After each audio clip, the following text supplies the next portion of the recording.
Cool. I don't think anyone's gonna tune in, but yeah, this is just for recording. For the intro. Okay.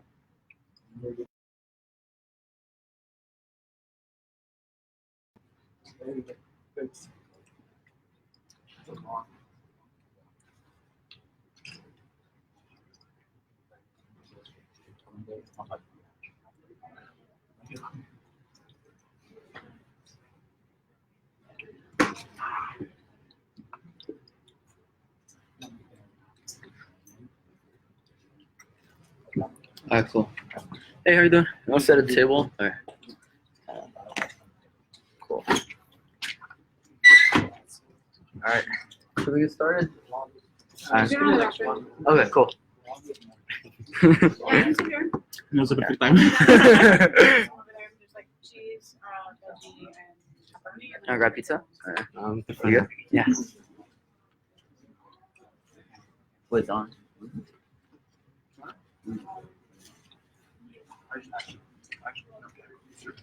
Oh.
You hear my answer?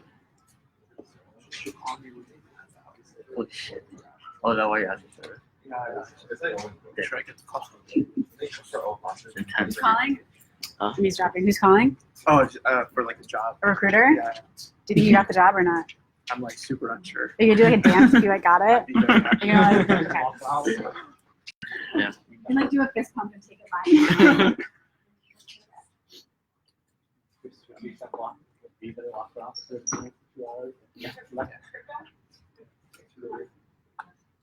So well. Yeah. Okay. I'm trying not to cast Wi-Fi right Yeah. now. So far, no luck.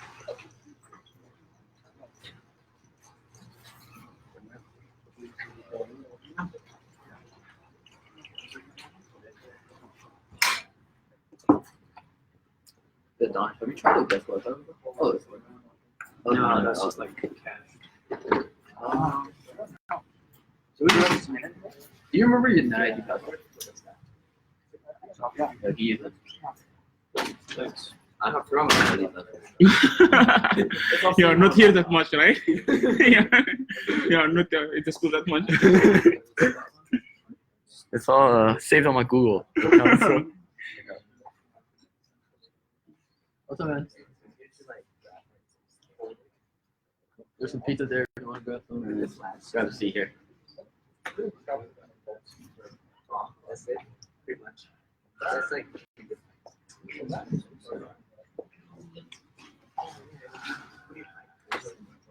Oh, turn up. Yeah, Good cozy environment. That's nice. That works. Alright, nice. Yeah. Alright, cool. Well, we'll get started. Yeah. Thank you guys for coming. And thank you, Paul, for coming, and thanks for the garage for having us. So Today's event is going to be about crypto and Web3. So it's kind of similar to what we did in the Blockchain Club workshop the other day. Kind of just letting you understand how to interact with blockchain and seeing how the Web3 stack works, and specifically with regards to Ethereum. So for those of you who aren't in the Blockchain Club, so this is hosted by the Blockchain Club. A lot of us are part of the club, and basically what we do is we provide education for the community, where we do workshops for education and one. We also do client projects, and we try to host a lot of events and conferences. So next week, Fuda is actually going to do an event about investing in crypto. So he's part of ZK Capital, which is a crypto investment firm, and ZK was part of the team that helped us get Paul in the first place. And thank you for having us and sponsoring the pizza. Very welcome. Yeah. And so if any of you are interested in the Blockchain Club, feel free to hit me up afterwards. Happy to have you. And then I'll just introduce Paul really quick. So Paul is CEO of Tasit Labs, which builds Ethereum dapps for mobile. So Paul graduated from Princeton and Harvard, I believe, and has gotten crypto for the past year or two. Previously was at a YC startup where he served as CTO and kind of grew the team there. Did a lot of built most of the stack with Node and whatnot. So a very technical person. Be very good for, if you have questions, use this opportunity to ask him. It's very rare that we get to interact with good developers in the crypto space, especially at Northwestern. This is something that not too many people have a deep understanding of. Most people are kind of understand how things work, but they don't actually code and Solidity and whatnot. So yeah, if you want to just introduce what Tasit Labs does a little more. Yeah. So I am from here, but I've been gone for 10 years doing college and grad school, and I was in the Bay Area. My girlfriend lived here. We were dating long distance, but it's nice being close to family again.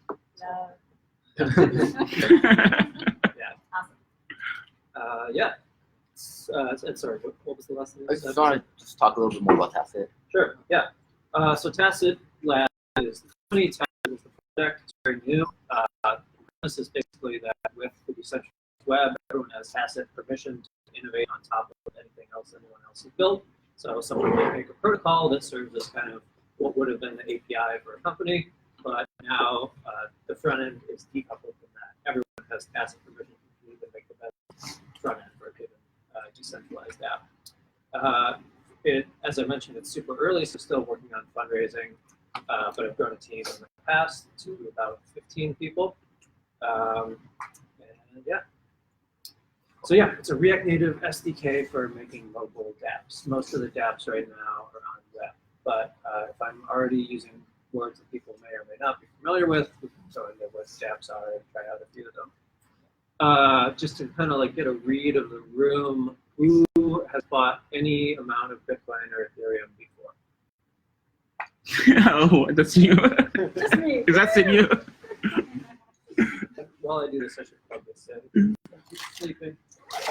And then of those people, how many of you have moved those funds off of the exchange you bought them on? 2, 3, okay.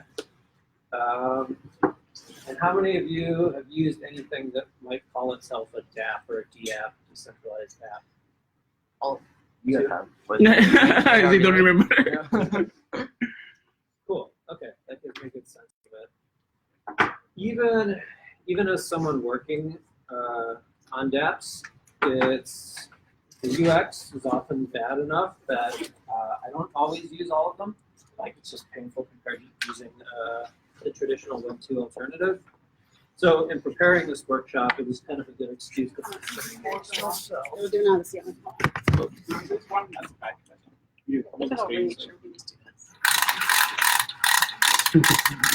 Oh, this one. And I don't traditionally do a lot of public speaking. At my last startup, I was pretty much on the internal side of things, managing the technical team. So we can keep this pretty casual. Feel free to interrupt me, ask questions. I have no preferred format other than what I've got on this GitHub page. So here's who I am. There's some links for later if you want to follow me on Twitter or whatever. And I have not yet done much writing on Medium, but that's definitely a thing in the crypto world. So I'm working to start doing that. This talk is available at my GitHub on /talks, and then there's a subdirectory in there. I still need to make one last PR with this bit.ly link, which I should probably do right now. But if you go to bit.ly/intro-to-Ethereum, you'll be able to find and follow along here, because for a lot of it, it's probably easier to just follow the hyperlink that's here rather than trying to type stuff out. Let me just try to quickly make a well, actually, you can find it too. It's not on the master branch. If you toggle down to the other branch, feature intro to Ethereum changes, then it's in the talks subfolder, and there's this today's date intro to Ethereum markdown file. And I know it's not everyone's style to interrupt and ask questions, so there's also this link here, sli.do. And if you enter the event code, I'll just try it on the screen also, Northwestern-crypto, you'll be able to add and upvote questions, and then I'll just like check every 5 or 10 minutes. So let's try that out real quick. And if was anyone trying to find that GitHub page and not had luck yet? Yep. The Cool. bit.ly is pretty fast, yeah. Yeah, so it's bit-ly/intro-to-Ethereum. Let me try it out to make sure. Okay. So if that's, I can blow up the screen a little bit. How big is it back there?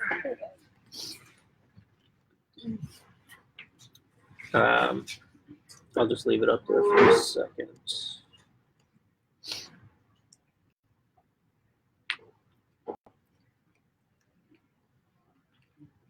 Yeah. So like it's another question, but like for people who are new to the space in general or doesn't know anything about Ethereum, what would they expect to come out after these 2 hours here knowing? So what they can do after these 2 hours they couldn't do before?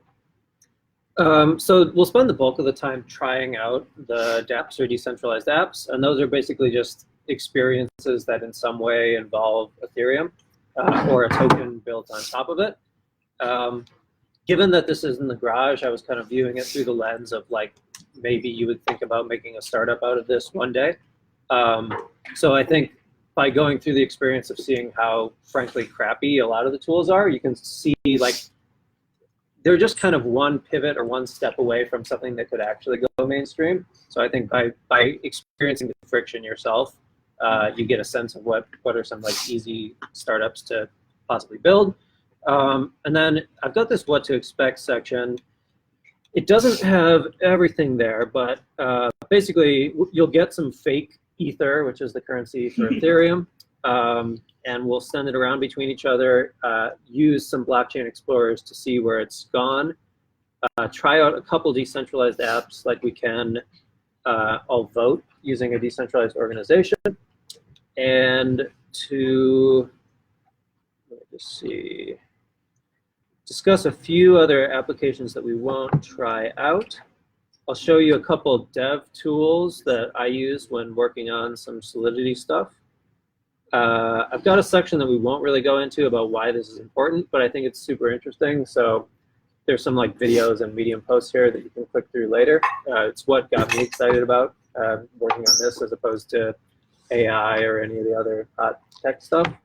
And then to close it out, we can discuss what modifications you might need to make to Ethereum or what other blockchains you could use if privacy is an important value you have here. Certainly not for everybody, but it can be. And I think it raises some interesting questions there. So basically just sending some money with Ethereum and trying a few apps that are experiences on top of that. Okay, so just like, because I'm not sure if people are familiar with the term dapp, so off the top of your head, like, can you name an app, a centralized one, and its account, and the same one as a dapp to give people what to expect? Yeah. So this is a simplistic example for a few reasons, but I'll just start with it, and then we can talk about caveats later. So Twitter right now has an API. There have been third-party clients built for it in the past. Some of those have been acquired by Twitter, the company. Others have had to shut down because Twitter's business interests changed. So they went from thinking that creating a protocol was like the optimal strategy for capturing value to basically owning the eyeballs so that they can serve ads to people. As that became more important in their monetization strategy, they started adding kind of arbitrary rules for API access. So certain endpoints wouldn't be available anymore. There might be throttling on how often you can hit another one. And all of a sudden, like, that can break the user experience of these third-party clients that were built for it. Where that could go in a Web3 crypto world, it's too late to, so Twitter already has network effect. So we can't just ask everyone to switch off of that right now. But if you imagine a world where Twitter were built in the first place using decentralized technology, the whole data component would be permissionless, which means that there would have been no way for Twitter, the corporation, to decide we no longer want to allow there to be third-party clients. And what that means from like a startup perspective is there can be like nested layers of innovation where it's no longer a question that the investors of one company are getting of what if they shut down this API? What do you do then? What does your business become? So everything being a protocol like HTTP or SMTP for email, like we're finding a way to incentivize more and more of the tech stack being built in that kind of open source protocol fashion rather than proprietary backend tech fashion. So yeah, that's kind of the quick answer. I guess he's gone, so. Sorry, but dapp is then the open protocol? Or Not what quite. is it? Like, what? Glad you asked that. So dapp is everything encompassing the whole user experience and all the tech, as many layers back behind that you need to go to provide that experience. So like Twitter is an app on your phone, and like, yeah, in some sense, it's just the front end code that's on your device that is the app, but really it would be useless without all the back end servers off on AWS or whatever they're on now that power that experience. So the dapp is both the client and the protocol. But the protocol alone is not a dapp because you can use it directly without there being really an app-like experience on top of it. Like you can use it for just like mining some data for a data science application, and you can just treat it as a data source. So it's not really a dapp in that sense. Does that make sense? If it doesn't, I can try again. I mean, does it make sense to say that it's similar to an API, but from the beginning to the end of the experience embedded in a way that it's structured to be open? Yeah, it's the API and the app built on top of it, okay, but structured to be open and structured with cryptography behind it. So like there are certain data security guarantees that you wouldn't get with a traditional like server in the cloud.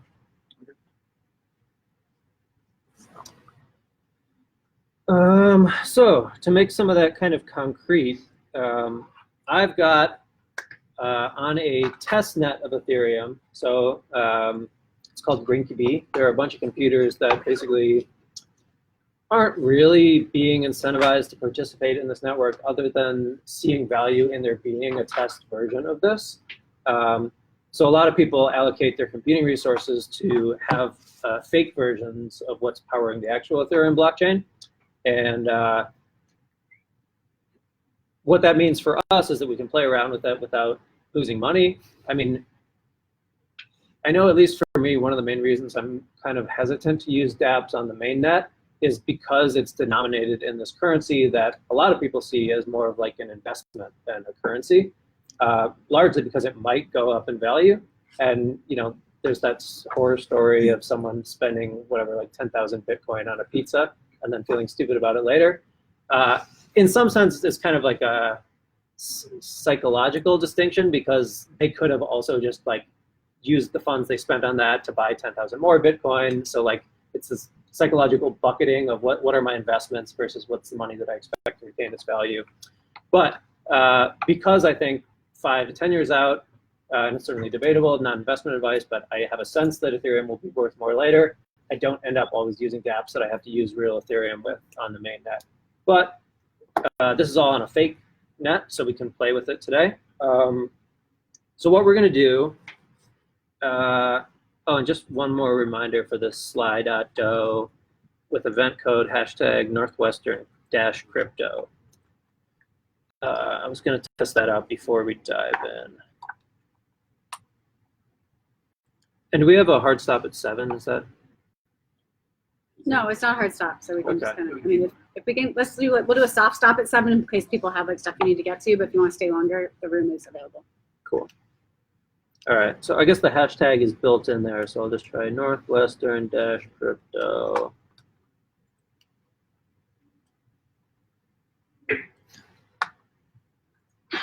And someone asked for some free Bitcoin. We're just testing it. Okay, I'll upvote that. Cool. So, for anyone that's got a laptop or a mobile phone won't work. That's one of the UX problems. Anyone that's got a laptop and that is connected to the internet, go to MetaMask's website. I think if we jump down to the set up a wallet section, that's the first section under the what to expect section. There's a hyperlink for MetaMask, or if you just want to type it in directly, don't necessarily want to trust my link, that's a sensible choice too. MetaMask.io. So we can briefly talk about what that is. It is a bit of software that, I'll explain it this way. To have money in the Ethereum ecosystem, what you basically have to have is a public key and a private key. The public key, you truncate it, and then that's your address, like the thing that you look up if you want to say how much money does he have. If we have that address, anyone can see that publicly on the Ethereum blockchain. And the thing that lets him spend those funds is knowing the secret private key that corresponds to that public key. So all it takes to have a wallet, which is like a software experience wrapping you having some money, is just that it manages those private keys for you. The simplest version of a wallet will just say, if you lose this private key, your funds are gone forever. You won't be able to move them from that address.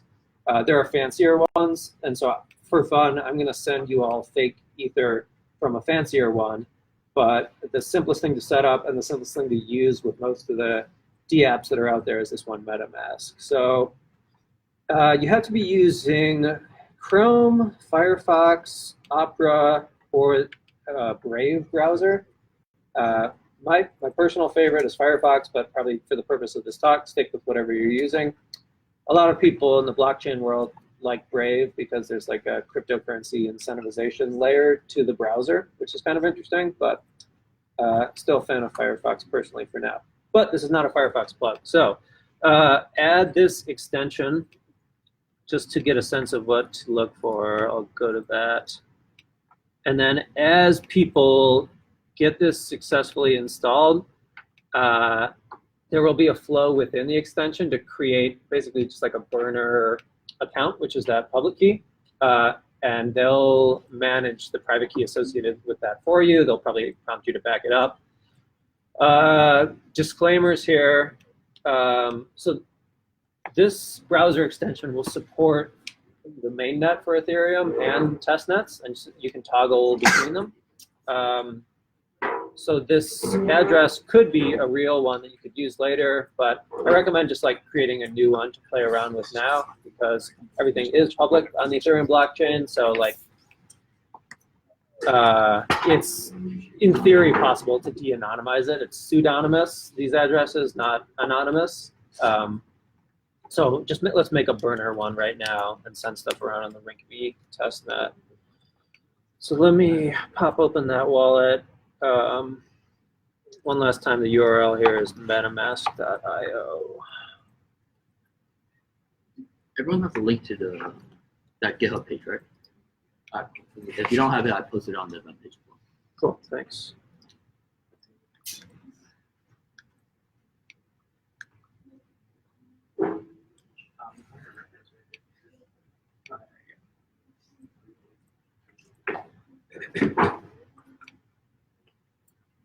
Let's see, I'm going to send everyone. I'll send a few of you some ETH, and then we'll try to fan out from there and have a few of you help me send it to the rest of the people. You're just going to start. Actually, you could, but I can come around and just scan the QR code that you can make pop up. At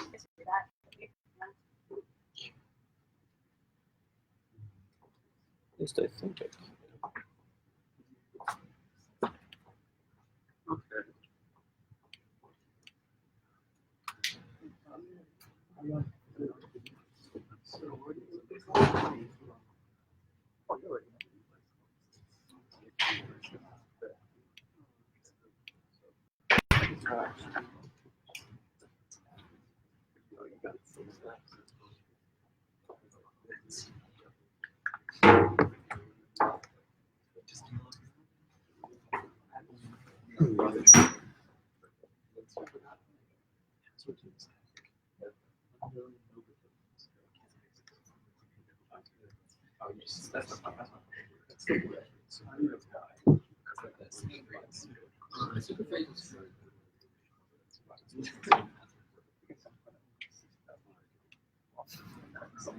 And we can just like pause for like 2 minutes while people try this out. Should we be here by the time that we're Yeah. This is up here. Okay. You guys have to go through the whole setup, do the password, the secret code, all of things.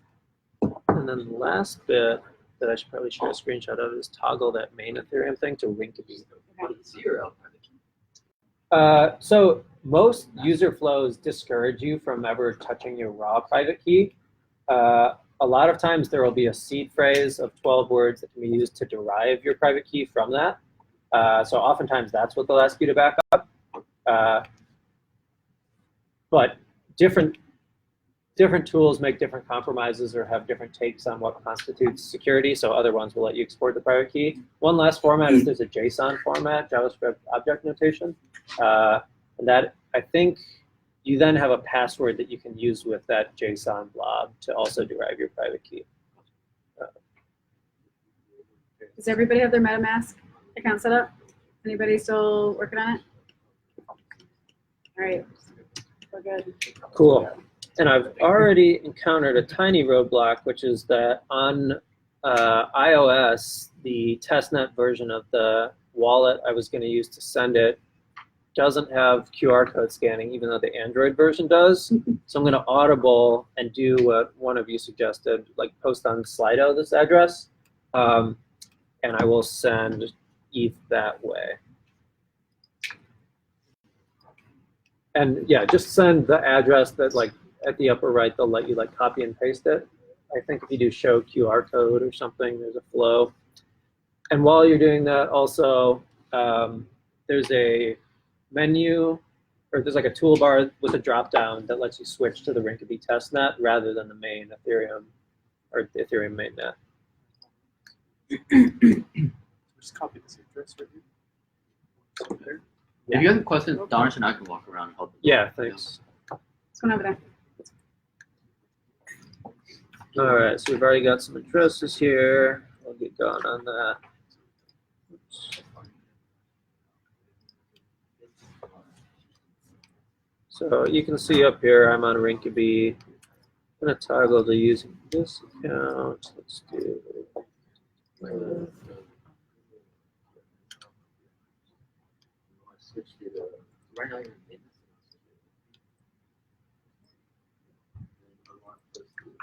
So this is the scary part where I double check again that I'm on the Rinkeby testnet. There. So that transaction shows up as pending, which is kind of interesting. We can talk about that later. Plus gas fee? Yeah, there's also, we have a section about that, but it's basically like, in order for this to be permissionless, you have to find a reason for a bunch of people around the world to allocate their computing resources to powering this network. Yeah. And so one of the ways and in order to keep there from not being like infinite bandwidth coming from all the computers onto this network, there's a small fee for using it. That doesn't necessarily have to be the case in a dapp that you're using. Like there are still business models where a collection of third parties or one third parties can like decide to subsidize your first few gas fees as you're doing things to kind of onboard you into the ecosystem, but someone is paying for every transaction in order to incentivize people around the world to run computers that power this network.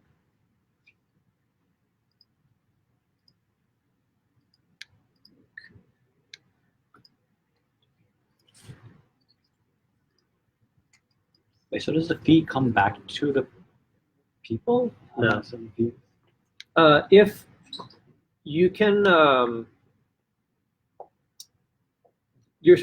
reimbursed for the part that is not used. There's two notions. There's the transaction fee and there's the amount of gas the transaction takes. And it's actually going to get kind of hand-wavy in my explanation right now. It's not the part I've done the deepest thinking about. But one of the two, you can possibly be refunded for an excess. I think, yeah.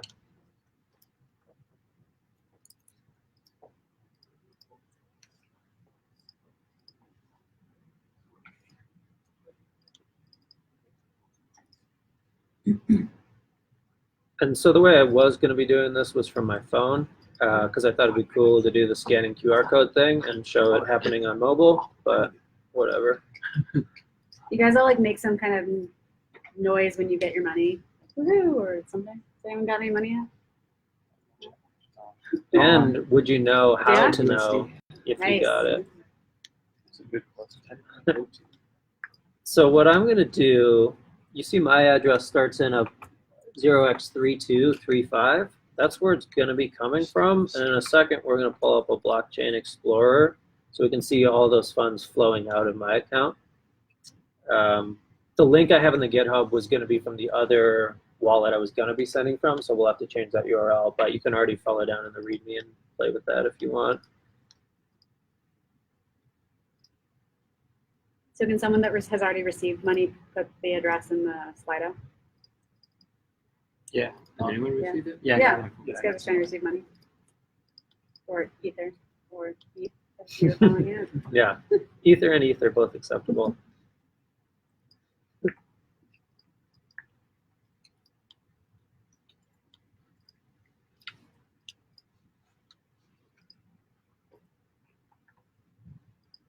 I guess we kind of swamped the Slido, but if there are any open questions, feel free to shout them out. Interesting error here. I haven't seen that before. I wonder if someone posted an address that's a contract rather than a account.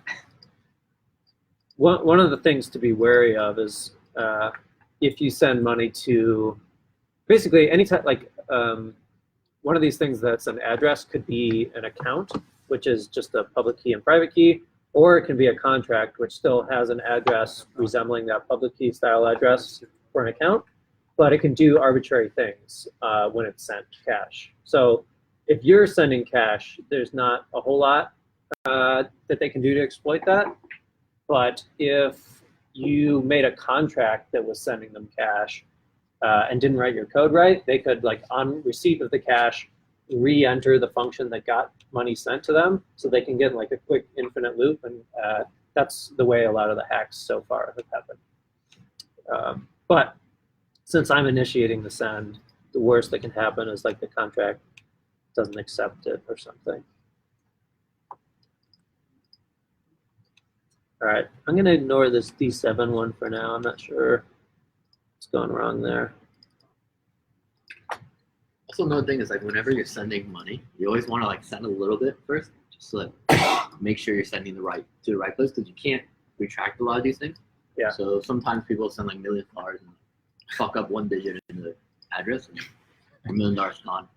Yeah, and one of the major UX things that's going to change is, like, we shouldn't be copying and pasting these things. Like, or I mean, at least in terms of user experience, we shouldn't be.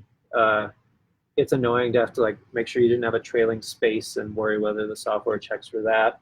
If you let the software handle some of the stuff, you're putting a bit of trust in that software. But at least because it's permissionless, there can be like 12 competing versions of that software, and one can build up trust over time that they're not going to screw their users over. But you do have to be more wary in this world than the traditional one, because there's no like customer service rep of Ethereum you can call to ask for them to refund the transaction.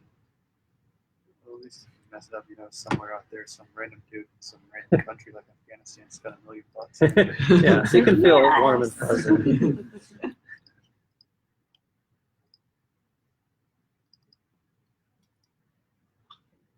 This part is already slightly slower than I had pictured in my head. So feel free to like glance ahead in that README too while we're doing this. And if there are topics that are of particular interest, we can definitely jump around, because I find it all pretty interesting, and there's not the most rhyme or reason to the exact ordering it's in. So just to make sure to be sensitive of our time. We can all jump over to Etherscan, which is the next step. If you guys want to check out transactions. Yeah, good call. Thanks. Sure.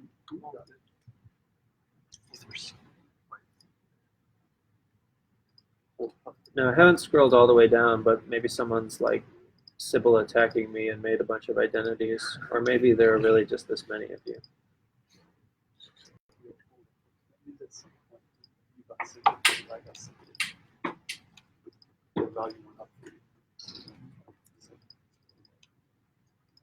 Can you post your account so you can watch the money flowing out? Oh yeah, good I call. posted his. Oh, Very good. okay. Did you note that it was his? It said this. Oh, this is the sender account. Got it. Yeah. Thanks. It's Bottom one. Yeah, OX32, we got it. and it ends in 60.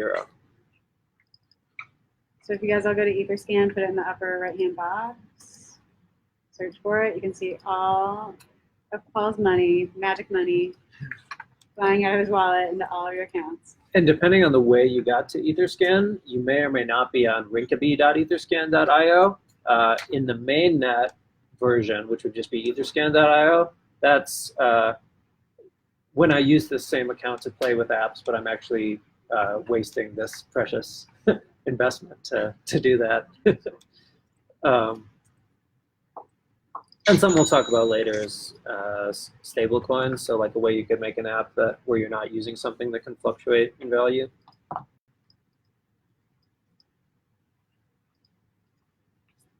How do you generate all this Ethernet testnet? They basically make it socially expensive to get it, so that I don't ask for an absurd amount of it and kind of spam the network and bring down the whole testnet. So you can go to faucet.rinkeby.something. Let me see. Yeah, faucet.rinkeby.io. And basically on any social network, it's funny they still have Google Plus here.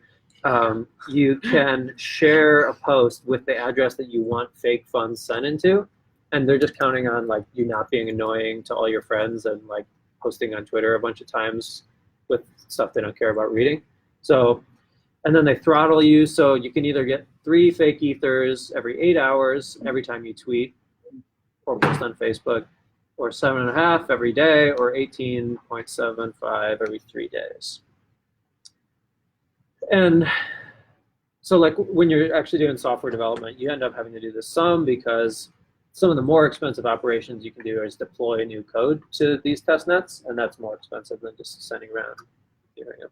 Do you Or want us to Ether. send our fake ether back to you, or should we find some like sucker on the internet and send it to him? He's posted on Twitter looking for funds. Should we just like make it rain for somebody?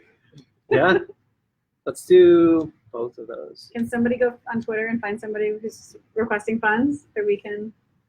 And let's all Support? upvote each other on Slido, and whoever gets the most upvotes, we'll all send them some. I would do that. Okay.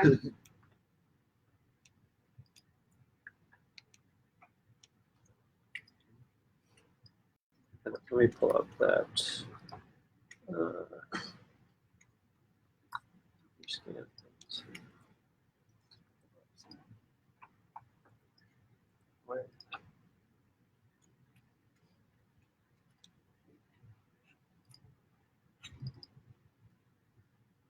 Everyone's just voting themselves up, see what's happening there. Deep theory. Yeah, they should be making private deals with each other. All right, it looks like our 6:30 poster is 4. Okay, let's close the polls. It's 6:30, and there's only one of those. Yes. So the poll Gotcha. poll. Makes sense. All right, everybody send some to EAF.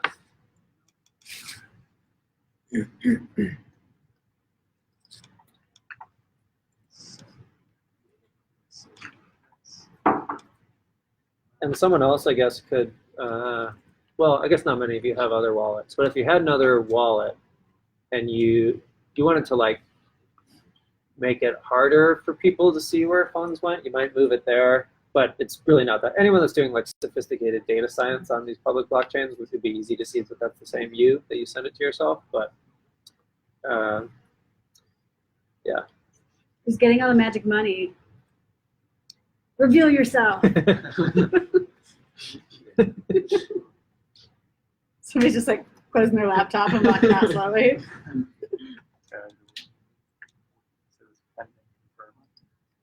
Yeah, let's check out that. To you?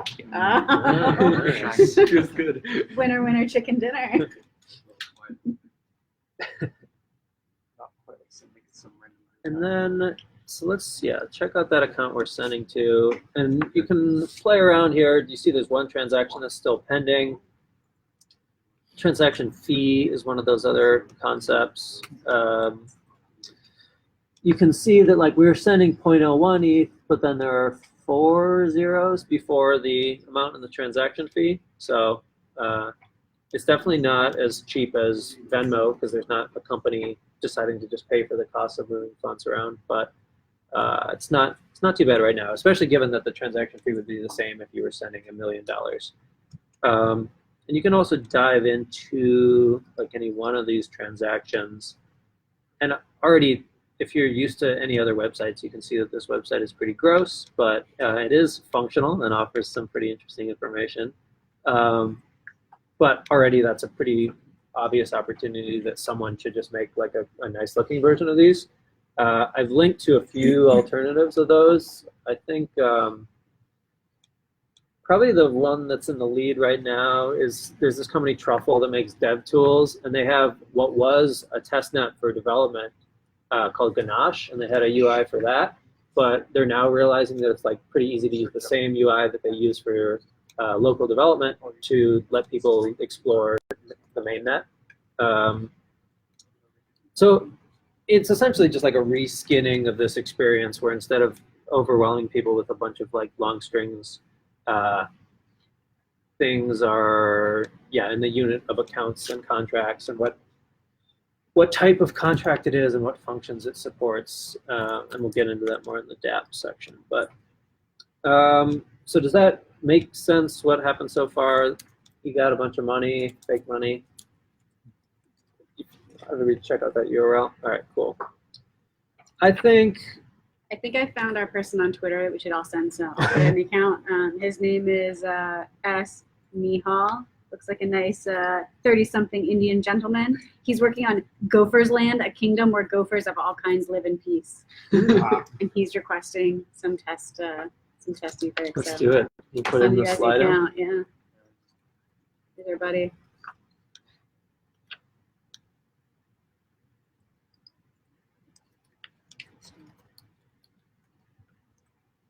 Posted as our new Twitter friend.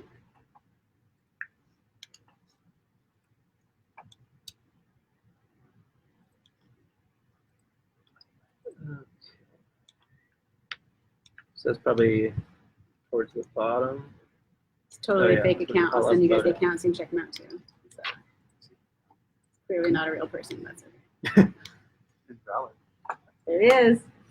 There's our buddy.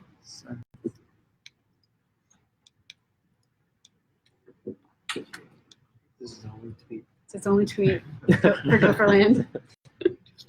So yeah, that's a way to hack and make it not socially expensive to tweet this by just making 1 million accounts on Twitter. Yeah, sure. I mean, it's fake money. It's up to you, but. Spend it all in one place.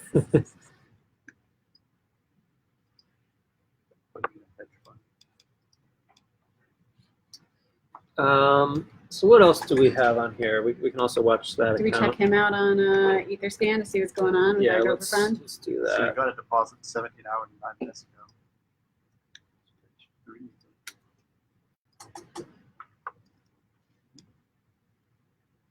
Oh yeah, so you search the address of the person you want to see final. Get this. You search it here? Oh, you're on that. That's his address. Yes, I did. Yeah. You did. Yeah, somebody was just confused because they weren't seeing the transaction, you have and to it's be because they're on on the- mainnet. So you either have to be on rickety.etherscan.io or you can toggle it somewhere up at the top, I think. Are the different nets just different channels through which we can exchange money? Kind of, the quick answer is no. The longer answer is sort of yes. Each of them has different rules for how consensus is achieved, and usually they're making compromises that aren't as decentralized. So some of them will have proof of authority as the way that they validate transactions, and that's just like a collection of 20 people they decided should be the validators.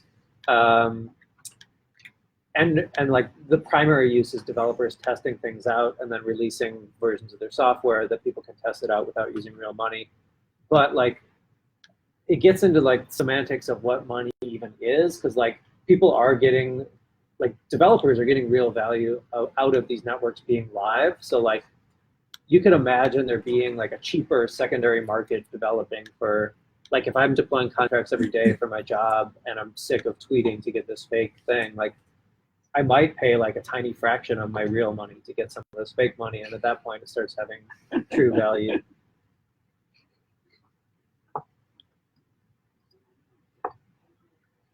You're welcome, Gopherland. So yeah, this next section here is gas. I think probably we should gloss over it for now, but we kind of touched on it, but gas is just the incentivization layer for people when you don't just have 20 people being the validators, but you need people around the world having some reason just have their computer doing this. Gas is the way to incentivize them to do it. And these links are kind of interesting if you're kind of into the nerding out on data science-y stuff side. But we won't go into it too much now. But you can see how, depending on the load on the network, the gas price changes, yada, yada, yada. But Ethereum's not just for sending money around. There are also kind of like the next main thing that took off was digital collectibles. CryptoKitties, you might have heard of it. It's kind of stupid, but kind of interesting in that it's like a toy that proves out what could be done in a less stupid way. But also games are fun and like a huge market, so it's already kind of something that you could imagine going mainstream with the right UX. Probably the most interesting one to me is Decentraland. There's the link there. It's like Second Life. I don't know if I'm like the wrong age here for people to know. Don't do it. But it's a virtual land on a grid system. And then depending on what virtual things are in what virtual spots on that grid, some of them are more valuable. And so like, like some of these crypto exchanges are already starting to have virtual physical locations in Decentraland that you can go to. They're building like a VR, AR experience on top of it. For now, you're just hoping that they deliver on that. But people are already speculating on Decentraland land. I think the average plot's like 4,000 real dollars. Wow. And there are a few other ones. So Vault here is a wallet tailored around the, they're called non-fungible tokens. The reason for that is that each one is distinct. Like two of the plots of land, one might be closer to a virtual river, and for that reason, like it's better to have that one. Or like any collectibles, like a Babe Ruth baseball card's worth more than some random player.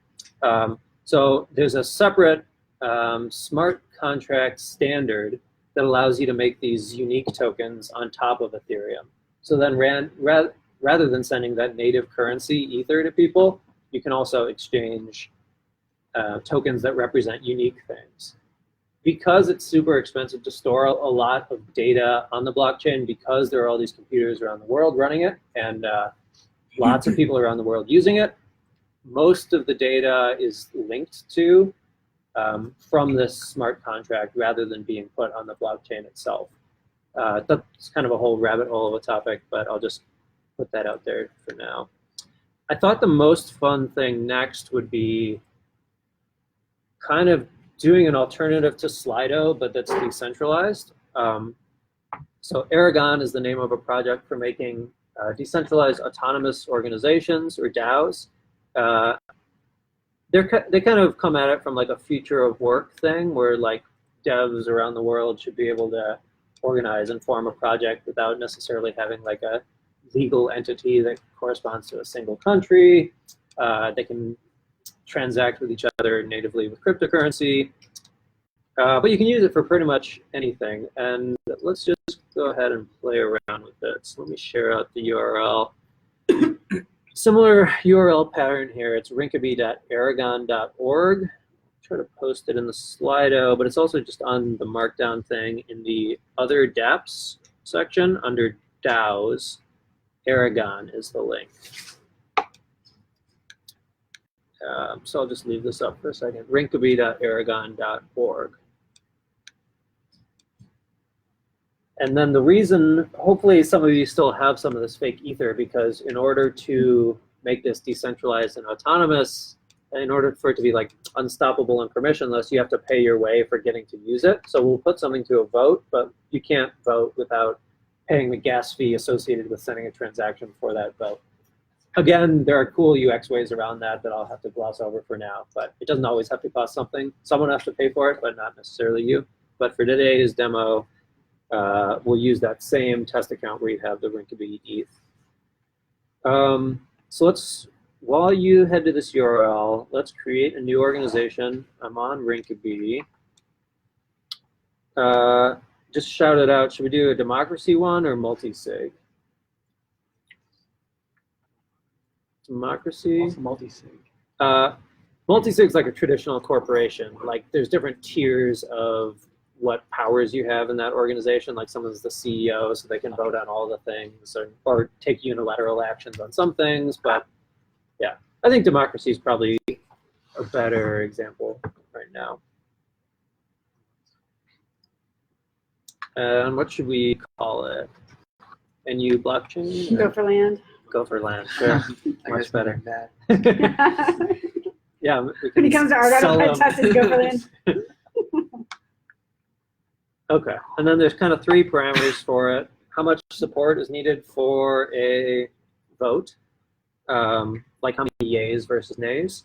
Then there's the min quorum. So we're, what, like 25 people. We probably want to say that votes are only valid if we have like 10% of those people. So that's like 2 or 3. Let's do 15%. Support percentage, let's just do like standard voting, 50%. And for vote duration, I don't know if they let me do fractions of 1, but I'll just do 1 hour. But I think as soon as we hit the quorum, the vote will be over, even if the duration hasn't passed, if we have like that many yays. Okay, and then we'll I think your also. quorum turned to 5%. Oh, thanks. Yep, good call. And because I haven't signed any transactions yet, none of that is like finalized on this test net. So the other smart contract standard, the one that's super popular and that's probably like part of the reason a lot of you are here, is because it was easy to spin up your own fake currency on top of Ethereum. And the standard for that is ERC20. But basically, you just make a token and you can pick that there's an arbitrary amount of it, and people can send you Ether, which has like a market value for this token you just invented. And then maybe if enough people do that, it starts having a true market value also, and it gets listed on exchanges. But the main reason a lot of people ended up using that was to do token sales as like an alternative to venture funding. So we'll just make a stupid fake one now that just kind of underlies how easy it is to quickly make one. Go for kibble. Go for, what's the second? Kibble. Okay. Is that Go for K-I-B-B? K-I-B-B-L-E. Okay. Dog food, kibble. Gotcha. Go for kibble. And bits.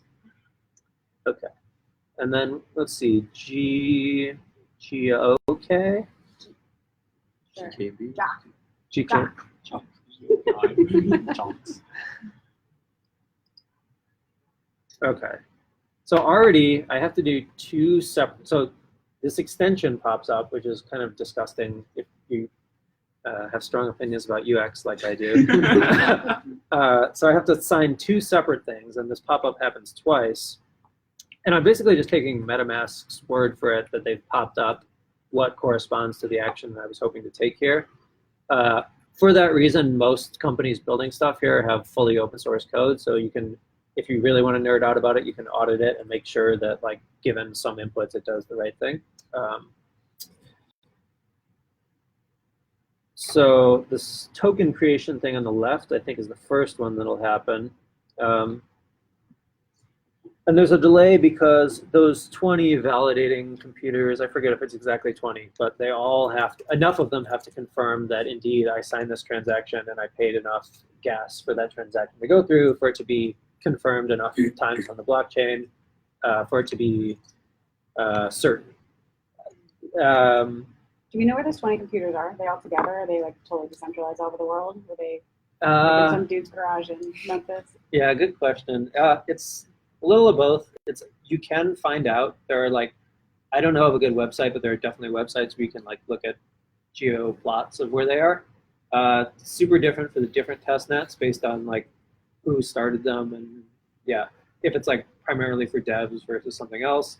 The main net now, like Nakamoto consensus, which is Bitcoin style or proof of work, the way they made it not centralized was that you would have the best chance of getting rewarded for mining if you put all your computational resources into one version of yourself. But what that has meant is that it's kind of a race to the top of like having the fanciest computers. So that's been kind of counterintuitively re-centralizing. And even for the mainnet, there aren't as many separate entities running these computers as you might have hoped. And there are definitely some plots of that. Ethereum is planning to move to a different consensus algorithm, certainly contentious between different blockchain camps. We'll kind of just gloss over that for now, but that's also a separate interesting topic. I don't know where the 20 are specifically, though. Okay, so the second transaction is creating the organization. The first one was deploying a smart contract that is just that ERC20 thing, which is like, what's the name of your token? Does it follow the standard send from, or send, I forget, I'd have to double check, but there's a standard like API that it needs to follow in order to be this type of virtual currency. And the same for, although it's less well adopted a standard for these decentralized autonomous organizations, there's already converging around a standard API for making one of those too. I think that was the more expensive of the two operations, but let's not worry about that technical stuff and just make a vote. So I'm going to post this URL. It's, if you remember that it's Go for Land. It's kind of too long to type, so I'll send this in Slido. We almost need like a telegram or something. There's one for everything. Okay. So from Paul and not anonymous, I posted in DAO and then a link to this one. Yeah. So you have created a token for people to use it to vote for this one. Yes, and it could take on functionality outside of that. I think in democracy organizations, the token is inherently coupled to voting rights. Mm-hmm. So like someone could get more votes by having more of the token through like a delegation scheme. In the multi-sig DAO, the currency primarily is used as whatever separate use you want to conceive of for it. So like, what's a good example? Let's say, so IPFS is a bunch of computers around the world that store data rather than powering a transaction network. And conceivably, they could make a DAO to run their organization. There's someone who's in charge of that project, so like they would have the most rights on the multi-sig, but they could have made their native token for that file storage platform be the token that they created through the Aragon UI. Mm-hmm. They haven't done that, but yeah, they could have. Like, I think when you created the token, you haven't specified how many tokens are there.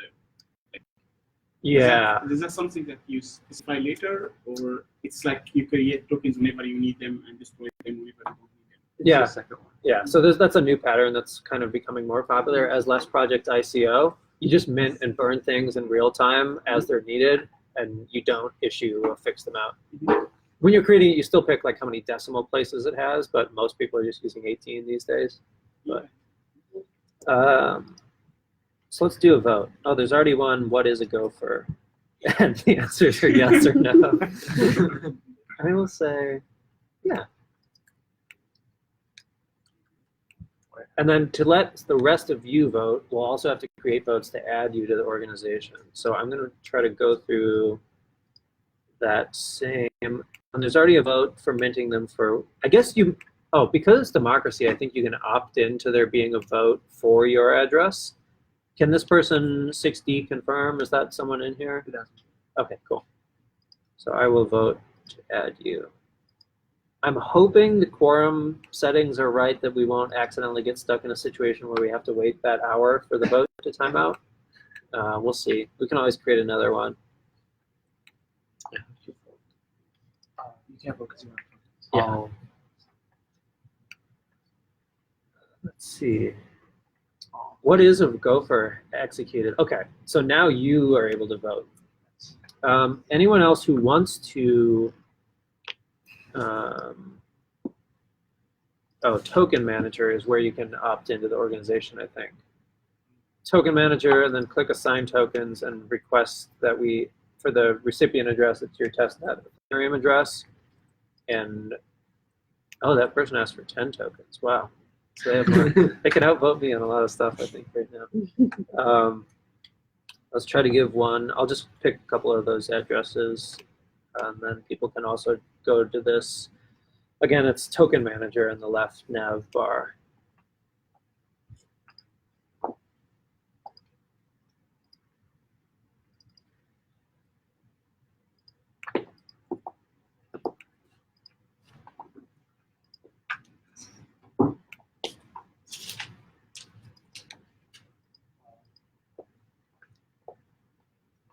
Someone doesn't play. This is also kind of interesting to check out on Etherscan, because now it's not accounts that are being transacted between, but there's a smart contract corresponding to the DAO we just created and the token we just created.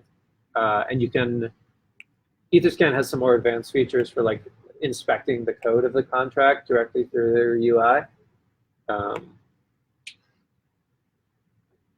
Yeah, I just want to say it is 7 o'clock, so if anybody has somewhere to be, or yeah, that's right. Sorry to remind you before we get too deep into go for voting.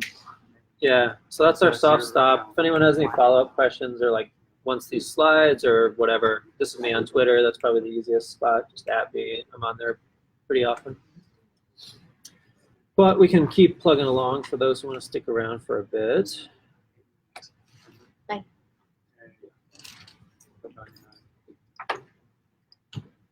Let's check out what open votes we have. Okay, we have enough votes to play around with. I'm going to vote on some of these.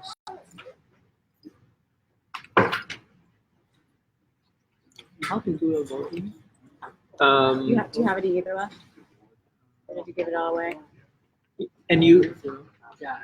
can only vote once you've gone to token manager and assigned tokens to yourself, and then we'll get to vote on whether you get them. And only then are you part of the democracy.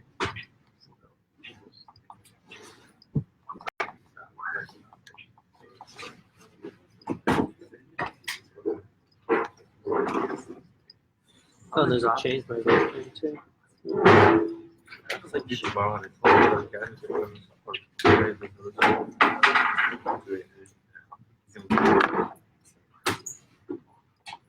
free to move to the table as well. Yeah, guys, this is kind of more like open Q&A at this point. Yeah. So if you guys want to move up, if people need to go, including me, I'm going to take off. But Cool. you guys are welcome. Thanks so much. Nice meeting you. Thanks for coming. Anything to know about cleaning up? I guess No, don't worry about it. Okay. I'm supposed to stick around. So I'll stick around. yeah, I'll I'll make sure you know. Cool. Don't forget your pizza. Yeah, thanks. Yeah, I should grab that. So just quickly, I'll run through stuff we didn't talk about, and then if there's something that's like interesting, people can call it out. So we've got burner wallets. That's like a wallet on a separate testnet that's ephemeral, so you can like instantiate one of them just in a browser and move it to a real wallet later. That's good for like you can imagine in like a random country around the world, not everybody has a laptop with a browser extension. So like if they can just have an ephemeral private key and public key generated for them in the browser, and then after the fact, they can take that to like a bank or a convenience store and have that moved to like a new account. That can help with the onboarding. So these DAI things are both used with those burner wallets, but DAI is also a stable currency. So like you can start paying people salaries, for instance, in our DAO in a currency that doesn't fluctuate all the time in its value. Universal login is an interesting UX pattern for onboarding new users where they don't need Ether to start using a dapp. There's some decentralized finance applications, like you could get like a cheaper loan or a decentralized credit score. We've got marketplaces where some of the stuff we've talked about already, like that Decentraland land, you could go to a decentralized exchange and trade those unique tokens with other people. Or Gitcoin, if any of you are developers, is more relevant. Like you can already go and start being paid in crypto for doing bounties on some of these open source projects. That's pretty cool. Two important concepts if you want to actually make your own new smart contracts to make some alternative thing like a DAO or really anything you can conceive of. So there are these ERC standards on the Ethereum org on GitHub. There's a repo where people can vote on what things the community wants to standardize around, including some of those token standards we already mentioned, like the things that made ICOs possible or the things that made digital collectibles possible. And there are a bunch of open ones that you can explore there. Open Zeppelin is a pretty cool library to start with if you just want to like play around with Solidity and start developing with it. I worked on the last audit for them, which was an awesome experience. Yeah, just a collection of functions and interfaces that you can use so you don't have to reinvent the wheel to make your own smart contract-based dapp. I mentioned these links about what's important, and then we could also dive into the privacy topic, but there are blockchains where all the transactions and transaction amounts and recipients are private. That's Zcash and Monero. They make some different trade-offs on what constitutes privacy there. Keep and Enigma are projects for making private data available to software rather than people. So like a smart contract, for instance, might have sole permissions to access a particular bit of encrypted data with a view key. So then rather than having a trusted third party who's a human have some data that they can send to the smart contract, it can be, you can do like a dead man switch or something. Like if you want to have your family get something if you die, that could be like your password to your crypto wallet. Coda uses this same privacy technology for generating a succinct proof that something is true without revealing anything else about that information. But they use it as a means to, because that proof is much shorter than all the information that was used when proving, you can also use that as a way to keep the blockchain small, because now what you're storing is a proof of all the previous transactions plus all the new ones, rather than the full transaction history as like a raw data form. Yeah, so that's kind of the quick rundown. Do we want to dive into, oh, and nodes and clients. The Geth node is kind of the most popular one. That's the thing that the computers around the world are running that kind of makes all these state transitions possible and achieving consensus between the different transactions that people are sending. That's Geth stands for Go Ethereum. It's the client that the Ethereum Foundation kind of endorses since it's in their main repo. There's a company that sort of branched off and is interested in like a multi-blockchain interoperability world called Parity. They have probably the second most popular Ethereum wallet. And then there are some like next gen ones that solve the problem that not everybody has. Like they want it to be possible for everyone's laptop to be participating in this network so that it adds to the security, because there are lots of nodes working towards the consensus thing, and it's hard to disrupt if like some data center somewhere has like everyone's running their nodes in the cloud, and then there's a storm in that country, like boom, Ethereum is not censorship resistant anymore because nature kind of brought it all down. So the more we can have it running on different people's laptops, the better. And so initiatives like this Mustakala one and Nimbus are steps in that direction. Anything we want to dive into more there? That was kind of just talking at you a lot. Further needs. Or we can just wrap up. How do you feel about the prospect of like the creation of national cryptocurrency, so to speak. But just like a quick Google search and is saying that China is theoretically considering making like, a nationwide cryptocurrency, and seeing how the sort of QR code we were doing works looks kind of similar to what China does with WeChat, Yeah. payment, digital payments. Doesn't seem too far fetched, does it? I don't think so. Yeah, I mean, now we're just in speculation, but I think 5 years out, we'll have at least 20 countries that have like tried a pilot of that. I think 20 years out, my sense is that nation state currencies will lose out to the more like global first approach. But depending on how geopolitics play out, I could very much be wrong about that. Like things like wars obviously play into that. In some sense, it's like it undermines the value prop of the cryptocurrency in the first place, of being permissionless and like having certain guarantees about the amount of it and who's able to mint more of it under what conditions. Like some of the advantages of decentralization disappear if it's like just fiat for the internet. But you do get some cool UX wins. Like it would be cheaper to have like Visa working if you, again, scaling is a separate consideration, but if we assume that you solve some of the scaling issues, like there's still a lot of value from every country having a cryptocurrency also. But my sense is that 20 years out, those won't be very relevant, but we'll see.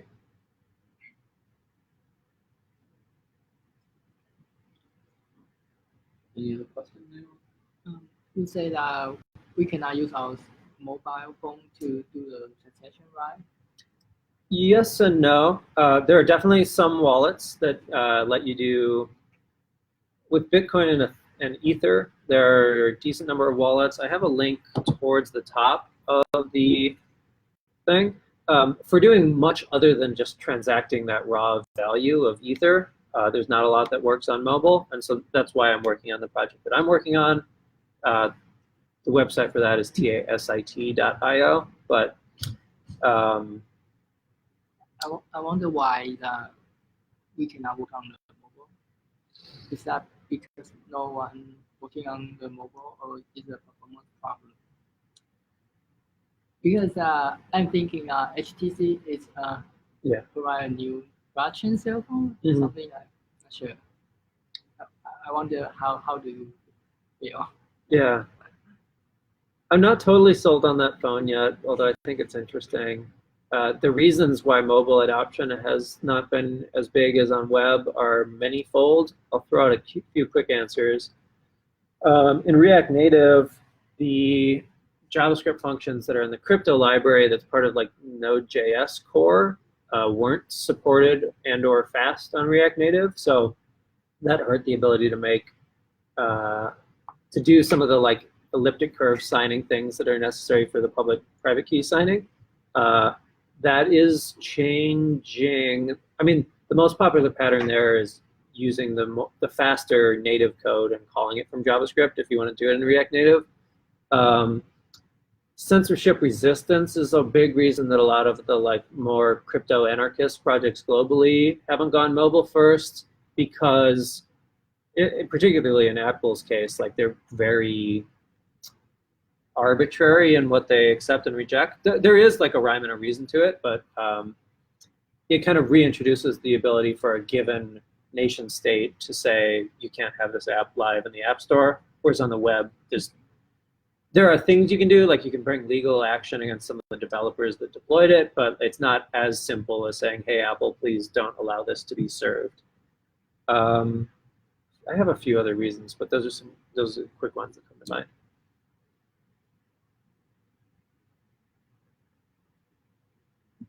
Cool. Yeah, thanks everybody. Thanks so much. Appreciate it. Yeah.